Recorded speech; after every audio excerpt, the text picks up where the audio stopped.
Hi, my name's John Biggs, and I'm a member of the World Transformation Movement. As Professor Harry Prosen said a bit earlier, it's an extraordinarily exciting moment in human history, and it really is an honour and privilege to be here. I know if you've been watching some of the videos of Jeremy that there's been a lot of deep, confronting stuff being talked about, and at the outset that can all look a little bit daunting. But I just want to say at first glance that it's not as complicated as it looks. And if you give yourself a little bit of time to get into this, it's just the newness of it that sort of throws you. But if you're patient about it, you'll actually soon get your head around it. And if you can bear with us for a little bit, you'll soon discover how much sense this makes, how much it resonates in each of us. And then soon after that, you'll really see how exciting and what an unbelievably good thing this is for the human race. In fact, what's in front of us now, both collectively and individually as a species, is just wonderful and brilliant and exciting beyond words. Humans have always subconsciously known that one day understanding would be found of the human condition, that somewhere, somehow, someone from a sheltered corner of the world would turn up and be able to explain all the problems on Earth and solve all the problems on Earth. One of the quotes, and that truth that emerged, would be able to stop the suffering on the planet and enable us to repair the planet. And one of the quotes that I just love is a quote by a Jesuit priest and philosopher called Pierre Teilhard de Chardin, who said this quote, I think, back in the 50s sometime, and it was published in a book after his death. But the quote is, "The truth has only to appear once for it to be impossible for anything ever to prevent it from spreading universally and setting everything ablaze." If you unpack that quote, it's absolutely incredible, because it anticipates the day the capital T truth about humans would come out into the earth, and and that everything would be ablaze, that it would just be this incredible revolution in the world and turn everything on its head. And it's just, the scale of it is colossal, and that's actually what's here now. There is a monumental paradigm shift going on in humans, and so while it is very exciting, you've actually got to take it quite slowly and adjust to it. We've all got a responsibility to try and manage this process, not get sort of overwhelmed by the newness of it, not get overwhelmed by the confrontingness of it, and just try and manage it step by step. Because if you think about it, how could you stop all the anger, all the greed, all the selfishness, all the indifference, all the superficiality on Earth if you didn't have something incredibly profound and something incredibly confronting to do it? Soft-headed, left-wing, feel-good, superficial ideas aren't going to make any difference to anything on the planet. The world is in, as everybody knows, you've only got to read the paper any day of the week. The world's in a really desperate, difficult situation. And it's only something it's only profound, biological, first principle, dignifying explanation of the human condition that can make any difference. And that's what we've got, and that's what Jeremy's explanation does, and thank God it does. I've been a member of the World Transformation Movement, and before the World Transformation Movement, member of the Foundation for Humanity's Adulthood for about almost 20 years now. And I just want to tell you from my experience of living with this information that it isn't that difficult, that there is a lot that's new about it, but you soon get the hang of it, and it's really not that hard. And beyond that, it's actually incredibly exciting. And if you persevere with a bit, you'll see the simplicity of it, how much this stuff resonates inside you. It's not rocket science, it's far from that. It's just very profound honesty. It's confronting but dignifying and compassionate honesty. The process of getting your head around this just takes some time and some application. It's all actually set out word perfectly by Jeremy in Freedom, which you can download from the website. So I've got nothing to add to that other than really just my personal experience of trying to live with that. But the transformation process is really all about how you get from here, this person living with the horror of the human condition and unable to confront it and to explain it, and that person lives in this cave down here, to getting out in the sunshine, to getting into this liberated position where there's just a world of magnificence and wonder and happiness and all the things we've ever wished for. But you've just got to take this slowly, because if you immerse yourself in how mad and upset and embattled this person is, it's going to be difficult at first for him to confront the fact that he is in this embattled state of denial, and it's going to take some work to try and manage to get this person from this position out into this position. So that's really what we're talking about. Because the bottom line is that although we are all incredibly hurt, embattled, egocentric, angry, insecure. The bottom line of this information is that we are all fundamentally good. Notwithstanding all the pain and all the hell, all the horror, all the suffering we've been through, humans, every last one of them, are all wonderfully good. And it's just, that knowledge is incredible, and the potential of that knowledge, what it can do for humans, is just is what's going to give rise to this new world and sunshine that's ahead of us. So that's really what I want to talk about today. Is the importance of this. This is a drawing of that Jeremy's done, which really contexts this moment in time. And this drawing that he did spans about 6 or 7 million years in the development of the human condition, in humanity's life story. And this is sort of back on the threshold of just after our arboreal heritage. But we spent, as I understand it, 4 or 5 million years in this childhood state, this Garden of Eden. Happy, innocent, wonderful past that we've now got a very strong instinctive memory of it. At 2 million years at the dawning of human consciousness, the human condition began, and all the hell and the shit fight that goes with that, which is this state over here, which we're currently living in now, which we've been living in for the last 2 million years, of not understanding the reason for our fundamental goodness, trying to find that originally from a position of having no knowledge, as Jeremy explains, and that's the essence of the Stork story, starting out with no knowledge, becoming battle in the process of trying to find that knowledge, and getting more and more upset as that journey goes on. And where we are now is at the end part of that diagram, with that little person up on the hill, where we've got this incredible information, this understanding of the human condition in our hands, but we're trying to deal with the shock of the change of sitting on the hill because for 2 million years we've lived in a world where there hasn't been any understanding of the human condition, and we're trying to make the adaptation from having no understanding to this world in sunshine, and it's this world on the right hand side that we're now heading towards, which is so exciting. And what I'd like to talk about is, and what everybody wants to know and what everybody wants to do, is get out of this situation that the world's currently in and get across into the world in sunshine. And individually, that's a process that you've got to work through. It doesn't. It's not instant, but it's not a particularly complicated process, and that's just really what I want to talk about today. And I want to just really break that down, just make it as simple as I can into what I think are the two fundamental things that you need to appreciate in order to be able to do that. Firstly, you've got to recognise that what Jeremy has explained about the human condition is true.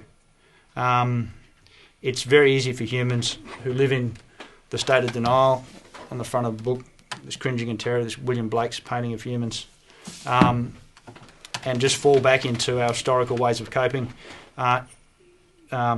Humans are even though we live in a state of denial, we're very perceptive, and humans can see the truth about their situation a mile off. And a lot of us just instinctively, when we hear the human condition being talked about, just want to recoil and think that's taking me back down to that dark situation where there are no answers to that problem, and I don't want to be criticised and condemned, so I'm not going there.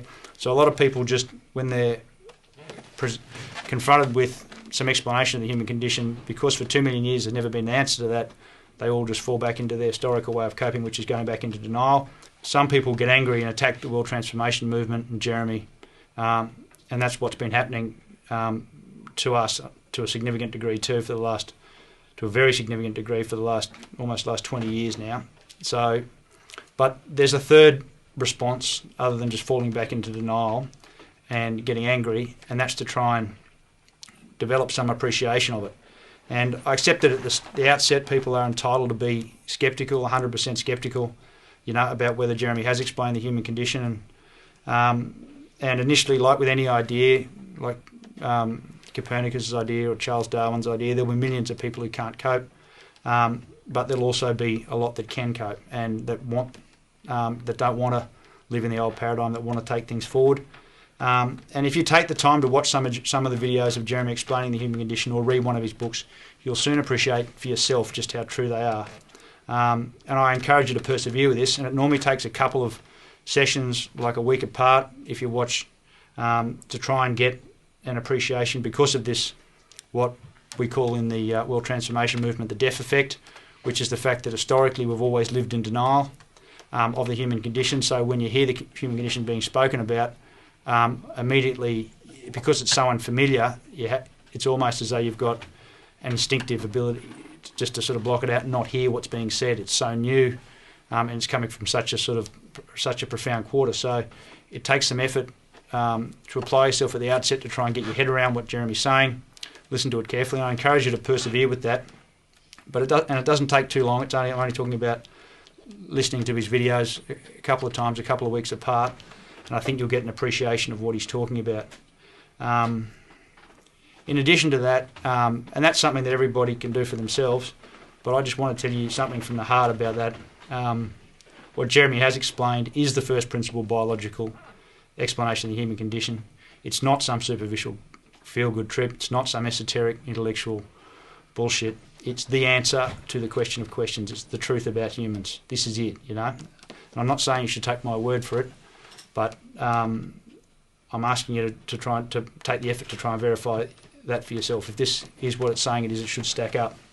We've got on our website a forum for feedback and questions, and if you make an endeavour to try and get your head around this, you'll find that it's not that difficult, and you can sort of take it forward. And once you get to that point, that's the sort of the initial threshold. You've got a second issue that you've got to deal with, which is to realise, which each one of us has to sort of realise, that beyond Jeremy's information being true, which it's sort of axiomatic, but it's amazing how people can, when I say axiomatic, I mean one and the same thing. If you realise it's true, you should realise the second point, but in my experience, people don't, and I include myself in that. But you don't realise that you yourself are a victim of the human condition. It's much easier to see the human condition in the people around you, the people you work with, or socialise with, or go out with, or see it on just occasions out and about in the world and say, well, that person seems to be suffering from the human condition, or that person's particularly egocentric. But it's much harder to see the human condition in yourself and accept the fact that you're a victim of the human condition. And at the core of this realisation about that you suffer from the human condition is this concept of resignation and what it means to be a resigned human that Jeremy's explained very, very clearly. Resignation is a psychological moment. You know, it's a dark night of the soul when humans change from believing in this cooperative, selfless, loving, happy state that we lived in for sort of 4 or 5 million years, and have taken up this competitive, must-win, aggressive, angry, selfish state that resigned humans now live in. Because when you're born in the world, you expect it to be like this, but it's not. It's actually like that, and the human condition's in the world and it's in you. And because we all struggle when we're young trying to reconcile our expectation with the reality around us and find we can't do it. When we're faced with suicidal depression, we resign and take up a competitive and selfish attitude to life. And I just wanted to read a quote from Jeremy's From a Species in Denial, which is on page 236. This is a picture that Francisco de Goya drew, which is about resignation and someone trying to face down the human condition, and being unable to, and being hounded by these owls that are representative of all the misunderstanding that we might be bad, and without the explanation of why we're good, you can't cope. It's called The Sleep of Reason Brings Forth Monsters. The monster being that the implication that you're a worthless, evil human. Anyway, Jeremy's quote, and I just want to try and give people an appreciation of what it means to be resigned, because it's such an important concept, and for me it's been a bedrock of moving forward and understanding who I am. So I just want to read you a couple of quotes, and this might, if you could just bear with me for a little bit. This is from page 236 of A Species in Denial. After only a few days, it is almost impossible to get people who have become resigned to consider that there is such a thing as cooperative purpose to existence, or to consider humans were once instinctively orientated to living cooperatively. Resigned minds believe with a passion that humans were once brutish and aggressive like other animals, in quotes. They will not allow themselves to believe that humans have an instinctive self or soul orientated to cooperative behaviour. and they believe with all their being that the meaning of life is to be competitive, that succeeding in competition with other humans is the way to achieve a secure sense of self-worth. They actually believe that winning is everything, that success in the form of power, fame, fortune and glory is meaningful. Their mind, in effect, says, I'm simply going to believe in it, live off it, and enjoy this new way of viewing the world. I simply do not care if it's false. And that's what humans do when they resign. That's what this person does when they can't confront the human condition in themselves and in the world. They just take up this attitude. Here's another quote from Jeremy a bit further on, at page 257 of Species in Denial. In fact, resigning to a life of denial meant accepting psychological death, the death of a person's psyche or soul. And he's quoted a poem from a woman from Western Australia called Fiona Miller, who wrote a poem when she was 15 about resignation. Jeremy says, again, Fiona Miller's amazing poem describes the extent of the psychological death that accompanies resignation. And this is Fiona Miller's poem. Smiles will never bloom from your heart again, but be fake, and you will speak fake words to fake people from your fake soul. What you do today, you will do tomorrow, and what you do tomorrow, you will do for the rest of your life. From now on, pressure, pain, stress, pain, and the past can never be forgotten. You have no heart or soul, and there are no good memories. Your mind and thoughts rule your body and will hold all things inside it, bottled up, now impossible to be released. You are fake, you will be fake, you will be a supreme actor of happiness, but never be happy. They're incredibly powerful quotes, and I'm just trying to bring it up to illustrate the state of madness that we all take on when we become resigned. I want to stress straight away that it's not that this explanation dignifies human. There's a very good reason why we took up this artificial state. We took it up to avoid suicidal depression. We had to. It was actually the responsible thing to do. So we don't need to be ashamed about how upset and embattled we are. In fact, we can be incredibly proud of the fact that we're resigned. It's quite paradoxical, this information. But I've got another couple of quotes from A Species in Denial about resignation. These are from Jeremy, obviously. The fact is that resignation is a state of extremely prejudiced falseness and thus futility when it comes to thinking effectively. It is not interested in the truth, rather it is interested in evading the truth. And a bit further on, given the extreme falseness of the resigned state, it is no wonder humans have been sensitive about being called liars. Every resigned adult has been denying the truth about integrative meaning and many other critical important truths, including the fact of their own extreme alienation. The truth is, all resigned adults have been lying through their teeth, lying in the most extreme way, while maintaining a broad smile of confident denial of these lies. And there's another quote I've got here from Exodus, which I'll read out too. The truth is that the levels of alienation in society now are such that pretty well all humans are but cardboard cutouts of what they would be like free of the human condition. So you just can't do any better than those quotes, and they blow you away with how truthful they are, how profound they are, how confronting they are, and how just full of shit and upset and battled and that humans are. But the converse of that is that we're wonderful. We are truly wonderful, glorious, courageous. As Jeremy said, the most courageous things the earth's ever seen, human beings. So it's incredibly paradoxical. But the reason I wanted to read those quotes to you is to try and help you get your head around this idea about being resigned and what it means to be a resigned human. Because if you bear with me through this, there's an absolutely fantastic, all your dreams come true answer to this problem, upside to this recognition. It's just that you need to face the reality of what's going on. We need to deal with who we really are. With any problem you try and deal with, whether it's at home or at work or at the football club, you've got to first acknowledge that you've got a problem before you can solve it. If you don't admit you've got a problem, it's insoluble. So the problem I'm trying to help everybody admit, that Jeremy's set out for us, is to accept that we're victims of the human condition, that we're resigned. And from that springboard, there's just so much joy and happiness and wonder and glory that's possible from accepting that simple fact. Because when each of us resign, we quite necessarily take up strategies just depending on the circumstances of our particular life to try and get as much reinforcement that we each can, and except for the extremely rare sound unresigned prophets like Jeremy and Lawrence van der Post and Teilhard de Chardin, and a very few other people that you can count on one hand in the last 100 years, pretty much everybody else, all adults, are all resigned. And really it's just everybody ends up in this state of mad denial, and it's just a question of what sort of mad denial you get.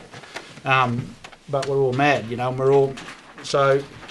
But we're all, as humans know, our personalities, which are our expressions of our upset, come in all different shapes and sizes, and but we're all fundamentally this person, this embattled Adam Stork, trying to get some reinforcement for our life, and everybody's got different things, and whether it's you're trying to be the best footballer or the smartest cookie or the best looking or the happiest person or the funniest or the most laid back or whatever strategy you've got going, everybody is going hammer and tongs trying to cover up the fact that they're a psychological mess and get as much reinforcement as they can. And that's what everyone's been doing for the last, since Adam was a boy, as they say, and there's nothing wrong with that, but that's what being resigned's about.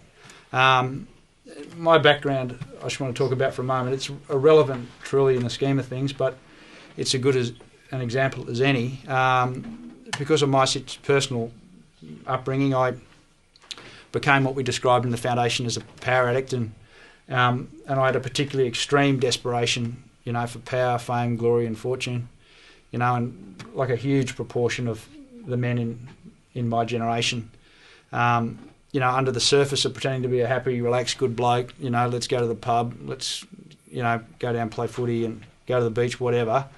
I've got this intense, super competitive, winning is everything, angry, insecure maniac beneath the surface. And these pictures, which are a compilation of ones that Jeremy used in his talk, and, you know, that's us, that's me, you know, that's a power addict there, that's Stedman's drawing of humans.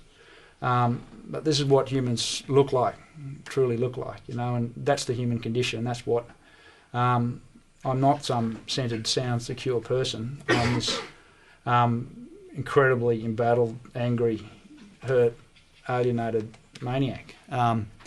But realising that and accepting that is the springboard to changing it. And so again, I stress it's not I'm trying to condemn anybody and not trying to make you feel bad by putting up all these terribly confronting photos about drawings about what it is to be a human. But it's just, if you accept that, it's the truth anyway, you know. But because you can now face it, you can actually there's something you can do about it, which is incredibly exciting. Which is what I'm trying to help us, each one of us, get to. And because I've been involved in the world transformation movement for 20 years, as I mentioned, and I was very lucky when I first got involved. I was at university, and Jeremy used to do a lot of talks at unis and other places, and I was fortunate enough to hear him speak a lot and get a lot of exposure to him, and I got very familiar with this information, and I soon realised that it was true. But for the 15 years after that, I've never really, although I was happy to talk to people about the information and defend it at great lengths, I never really applied it to myself. I always sort of just battled on with my own Adam Stork strategy. I kept persisting with this guy I had this...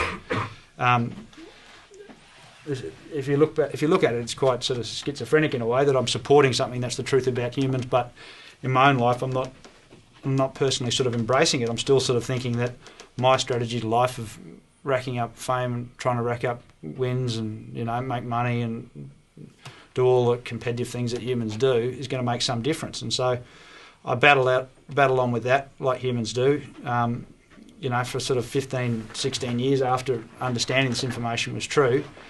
And, you know, as I got older and stuff, like all humans do, I got more and more embattled, and the human condition just compounded in me, and I was getting more self-centred, more egocentric, angrier, more insecure about that state. You know, on the surface, you know, I'm working overtime trying to keep up a polite, happy, relaxed, fun, easygoing demeanour like everybody does, but underneath, the reality is I'm just becoming more and more of an egomaniac. And you can see that, if you're honest, in all the people around you, as I said before. As we all each get older, the human condition just compounds in each one of us. And, you know,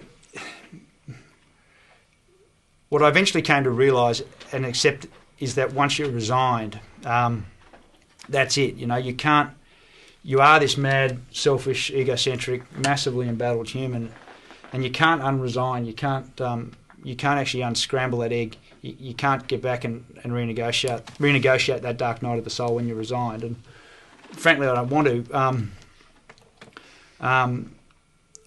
But you're trapped in a state of false circular logic, because what you take up when you resign isn't true. And it's absolutely like being one of those people in the movie The Matrix, where you're walking around and the world around you is all artificial, and it's a completely false, contrived world, but you can't get yourself out of it because you're living with a lie that self-perpetuates. So it takes some time to get your head around the fact that you actually are no longer working from a completely sound, rational base that the very few unresigned thinkers in the world are. And so the question is what you do about that madness. Do you just keep living it out because it's a highly established pattern? And what do you do? And I did that for a very long time, and until one day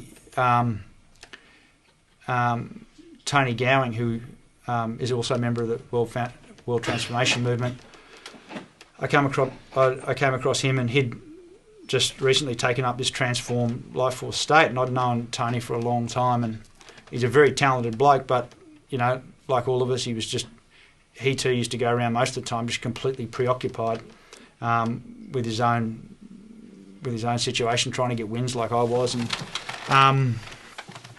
but all of a sudden there was this incredible change had come over him, where he just had this freedom, this relaxedness, and for me it was the difference in him was stunning, and I just and he was talking about he was just raving really with excitement about the potential of living for this information and not living through his resigned strategy, and after watching him for a little while I thought, well, Jono, why don't you have a go at that? I mean, it's just where you're going is, you know, you've been doing it for 20 years of your life since you resigned, and if you're honest with yourself, it's not getting any better. And so I thought, well, why don't I just try doing what he's doing? And so, and after talking to Tony, I gave it a crack, and essentially all this is just once you realise that you're resigned and you realise this information's true, you can just change your life by changing your strategy, just effectively putting down your strategy, putting all the psychosis and the pain in your life, you almost just put it in a little box, and you just live through supporting this information. And it sounds trite, it sounds absurdly simple, and in some ways it is, but it works. It just works a million bucks, and it actually achieves what you're trying to achieve in your psychotic state, in your Adam Stork state. And you get that's Genevieve Salter's picture, drawing she drew about the transformed state a long time ago, about how wonderful your world becomes, and the sun coming over the horizon, and is just some sort of insight into how wonderful life is in the transformed state, because it gets you out of that really mad, crazy, intense, never-ending cycle of anger and insecurity that the human condition is. Yeah, the transformed state gets you out of this mad, angry state that Adam Stork is, because fundamentally what you take up when you resign is a lie. You're trying to prove that you're worthwhile artificially by, you know, scoring runs or making money or whatever it is. And fundamentally that's not the true reason for your self-worth. The true reason of why humans are good is in this book. And Jeremy has explained why humans are good. This is a mad tangent that we all had to live through, had to live out, and there's nothing, we can look back now and know there's nothing wrong with that. It was necessary that we adopted this mad artificiality, but we don't have to anymore. So you can actually you can actually get yourself out of that mad, resigned state by living through your support of this information.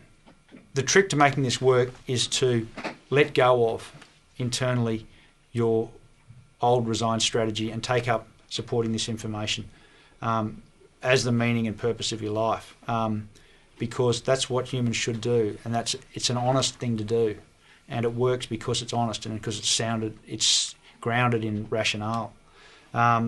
Because if you try to do what I did for a very long time after finding out this was true, which is to maintain my old strategy, it can't work. Those are strategies, in fact, for the people involved could never work. No matter how many tin cups you win, how much money you make, you can't prove that you're worthwhile doing it that way. And so you let the truth in, you just let go of this elaborate edifice of lies you build up around you, and in its place you take up the true reason for your goodness, and you use it as your defence. And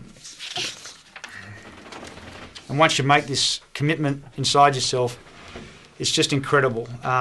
There's an incredible excitement and inspiration that comes over you, and in that moment you can see how it works. You can see how it works in yourself, and you can see how it works in everybody else.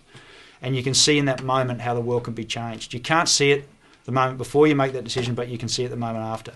And it is just inspiring. And you're liberated from that, as I said, from that endless day in, day out struggle to validate yourself.